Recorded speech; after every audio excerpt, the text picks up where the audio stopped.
Morning class. आज हम आचार्य सदाशिव शिक्षा संस्थान की ऑनलाइन क्लास में आपका स्वागत है। आज हम बिगनर सेकेंड सेमेस्टर की हिंदी शिक्षा का अध्ययन करेंगे।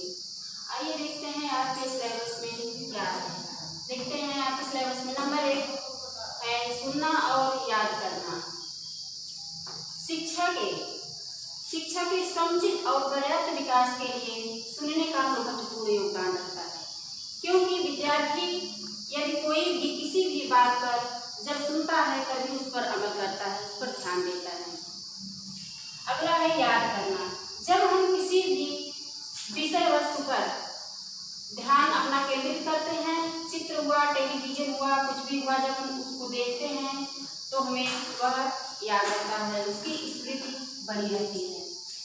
नंबर 2 है आपका चर्चा। चर्चा का मतलब होता है वार्तालाप। आप जानते हैं एक दूसरे से अपने विचारों का आदान प्रदान करना।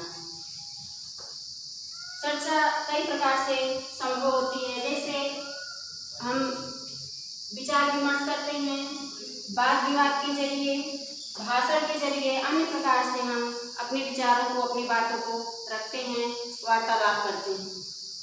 नंबर 3 है गद्य और पद्य के अंशों का शुद्ध उच्चारण। गद्य का मतलब होता है कहानी, कथा, और पद्य है आपका कविता तथा गीत। गद्य में जब हम गद्य पढ़ते हैं उसमें ध्यान देते हैं इस बात का कि कहाँ विराम चिन्ह है, कहाँ कामा है, सबको अलग और स्पष्ट रूप से पढ़ने का प्रयास करते हैं, जिससे वाक्य का अर्थ समझ में आए।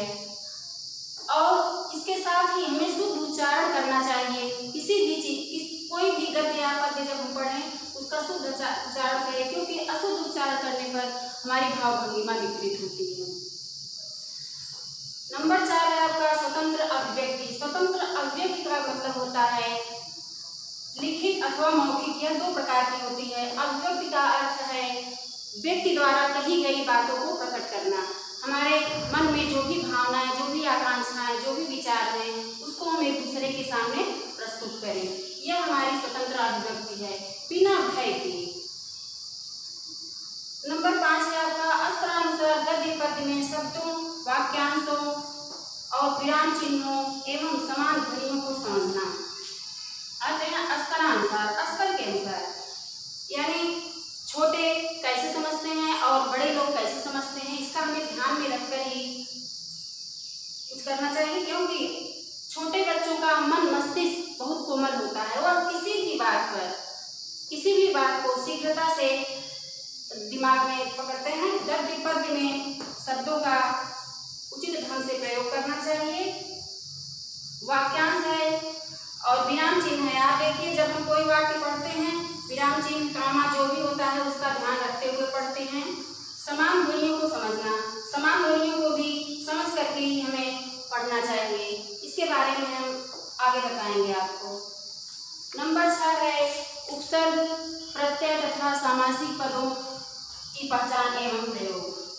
उपसर्ग है, यह आपको पता है, उपसर्ग हिंदी में 22 होते हैं, लेकिन मुख्य रूप से 19 का ही प्रयोग किया जाता है। यह वह वाक्यांश है, यह वह शब्दांश है जो शब्द के पहले जुड़ता है और जुड़ने के बाद पहले शब्द का अर्थ परिवर्तित हो जाता है। जैसे हम लेते हैं हार। हार माने क्या होता है कि एक माला होता है और एक पराजय होती है, लेकिन जब उसके पहले हम आ शब्द जोड़ देते हैं तो वह आहार हो जाता है। आहार माने भोजन होता है। जब भी उपसर्ग जोड़ देंगे तो वह विहार हो जाएगा। विहार मतलब विचरण करना हो जाता है। आइए प्रत्यय बता रहे हैं आपको। प्रत्यय एक ऐसा शब्दांश है जो शब्द के बाद में जुड़ता है, जुड़ करके पूर्व शब्द का अर्थ परिवर्तित कर देता है।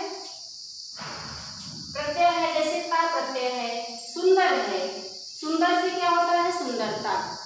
शुद्ध है, ता प्रत्यय जुड़ने से क्या हो जाता है, शुद्धता।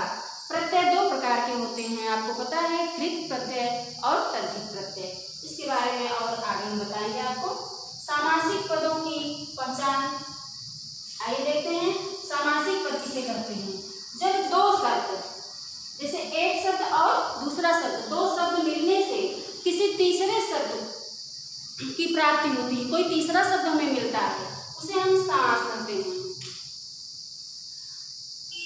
जैसे हुआ पंकज, पंकज का मतलब हुआ पंख में उगा हुआ कमल।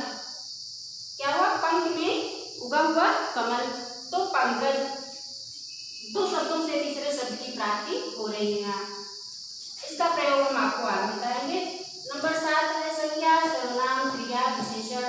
क्रिया विशेषण वचन, लिंग तथा काल को पहचानना। आइए देखते हैं संज्ञा क्या है। संज्ञा किसी व्यक्ति विशेष के नाम अथवा कहीं स्थान के नाम को हम क्या कहते हैं? संज्ञा। जिसका नाम निर्धारित हो कि इसका नाम ये है, यह स्थान ये है। जैसे गंगा नदी हो गई, स्थान में है इलाहाबाद हो गया, महात्मा गांधी, इस तरह से।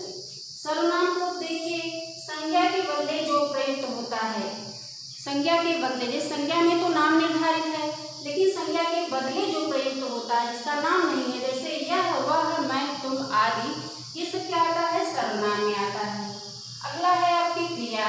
क्रिया किसे कहते हैं? जो हम कार्य करते हैं, जैसे पढ़ना, लिखना, आना जाना, खेलना आदि, इस तरह की जो क्रियाएं जो हम कार्य करते हैं उसे क्या कहते हैं? क्रिया।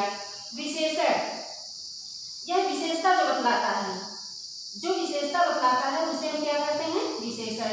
जैसे फूल सुंदर है, क्या सुंदर है? फूल सुंदर है, तो फूल की विशेषता क्या है? उसकी सुंदरता है। अगला है आपकी क्रिया विशेषता, क्रिया विशेषण है। क्रिया विशेषण का मतलब है जो क्रिया की विशेषता बतलाता है। यहाँ केवल विशेषता बतला रहा है, लेकिन यहाँ क्या है? क्रिया की विशेषता बतला रहा है। यानी वह लड़की सुंदर लिखती है। क्या हो गया? वह लड़की सुंदर लिखती है। अगला है आपका वचन। वचन क्या है? संख्यावाची। वचन क्या होता है? संख्यावाची शब्द है ये। यानी जब हमें एक का बोध होता है तो वह एक वचन, और जब बहुत का बोध होता है, जैसे एक से अधिक जो है, वह बहुवचन। वचन दो प्रकार के होते हैं, संस्कृत में तो 3 है, लेकिन हिंदी में मुख्य रूप से 2 ही वचन होते हैं। अगला है आपका लिंग। जिससे हमें किसी भी, जैसे किसी भी जात का हमें बोध होता है, जैसे स्त्रीलिंग है, पुल्लिंग है तो पुरुष जात का बोध होता है, स्त्रीलिंग है तो स्त्री जात का बोध होता है, उसे लिंग कहते हैं। तथा देखिए काल को पहचानना। अब आइए काल का काल देखते हैं हम। काल कितने प्रकार के होते हैं? 3। वर्तमान का, भूतकाल सबसे पहले, उसके बाद वर्तमान, फिर भविष्य। भूतकाल में जो बीत चुका है, जैसे वह खा चुका है, यह भूतकाल में आएगा। वर्तमान काल में जैसे वह पढ़ रहा है, तत्काल में जो जिसे वह पढ़ रहा है वह वर्तमान काल में आएगा। और भविष्य काल में आपका क्या आएगा? कि वह पढ़ेगा, वह आएगा, जाएगा, ये सब चीजें। अगला है आपका मौन वाचन। मौन वाचन यह अधिकतर श्रेष्ठ लोगों के लिए होता है। जैसे बड़े बच्चों के लिए 9, 10, 11, 12 के बच्चे जो है मौन वाचन ही करते हैं। छोटे बच्चे जब तक वो उनका उच्चारण नहीं करते, किताब से देख करके पढ़ते नहीं है, तब तक उनके दिमाग में नहीं आता। लेकिन मौन वाचन यह हमारी शारीरिक क्षमता को घटाता है, और इसे मौन वाचन करने से मस्तिष्क में जो भी हम पढ़ते हैं वह प्रभावकारी होता है। अगला है आपका वाक्य लेखन। वाक्य ऐसा होना चाहिए जिससे उसके अर्थ को पढ़ने वाला व्यक्ति समझ सके। वाक्य जो है, सबसे पहले हम छोटे छोटे वर्ड जिसके टुकड़े नहीं होते, उनमें स्वरों की सहायता से अक्षर बनाते हैं। अक्षरों, 2 अक्षरों को जोड़ करके हमारा शब्द बनता है, और कई शब्दों से मिल करके वाक्य लिखने की प्रक्रिया प्रारंभ होती है।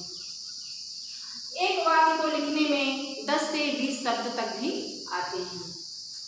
लेकिन वाक्य ऐसा हो जिसे पढ़ करके हम उसका अर्थ ग्रहण कर सकें। अगला है आपका पत्र लेखन। पत्र लेखन, देखिए व्यक्ति एक सामाजिक प्राणी है। उसे समाज में रहने के लिए, व्यक्ति को समाज में रहने के लिए नाते रिश्तेदारी है, इष्ट मित्र हैं, कहीं भी आना जाना हुआ, बात व्यवहार से उसके इष्ट मित्र और अन्य लोग हो जाते हैं, सगे संबंधी, जिसके कारण उसे अपना व्यवहार जोड़ना पड़ता है। इसलिए यदि वह दूर का है तो हम पत्र के जरिए उससे अपना संबंध स्थापित कर सकते हैं, अपने विचारों का आदान प्रदान कर सकते हैं। अगर पास में है तो पास में तो भाई इंसान वार्तालाप भी कर सकता है। अगला है आपका मौलिक लेखन। मौलिक लेखन के अंतर्गत क्या आता है? हम अपने विचारों को, अपनी भावनाओं को किसी भी विषय पर जब उस पर मनन चिंतन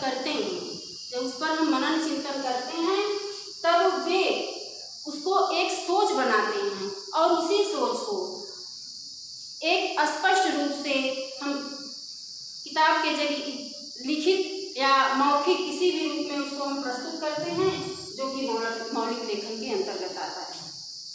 ऐसा जान लेना निश्चित है और आगे इसके बारे में आपको बताएंगे।